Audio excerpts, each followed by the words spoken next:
Naging mapayapa ang ikalawang yugto ng trilyon peso march protest nitong Sabado na ginanap sa EDSA People Power Monument at Rizal Park. Hindi bababa sa 7,000 individual ang tinatayang bilang na dumalo sa kaganapan, mas mababa kaysa sa September 21 rally na umabot ng more than 100,000 attendees. Gayunpaman, taliwas sa nagdaang protesta, walang naitalang panggugulo o riot mula sa mga kalye na pinagdausan ng rally.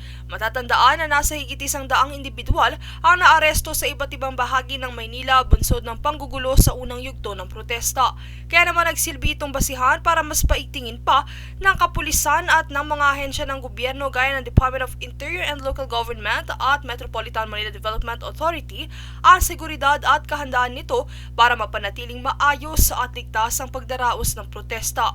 Sa panig ng Philippine National Police, mas naging maayos ang koordinasyon mula sa command center hanggang kalsada at mas naging solido ang puwersa sa pag-alerto at pag-organisa. Mahigpit na tinutukan ng mga opisyal ang loob ng command center para sa real-time updates mula sa mga CCTV at ground units na nakakalat sa Metro Manila.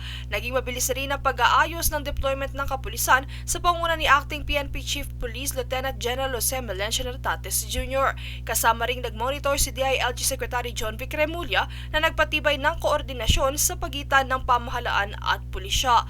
Habang higit 2,000 personnel naman ang pinakalat ng MMDA para tumulong sa seguridad, traffic flow at post-event cleaning operations.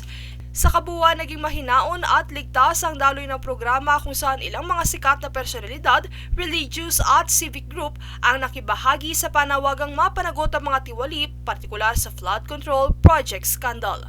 Princess Castro nag-uulat para sa Golden Nation Network.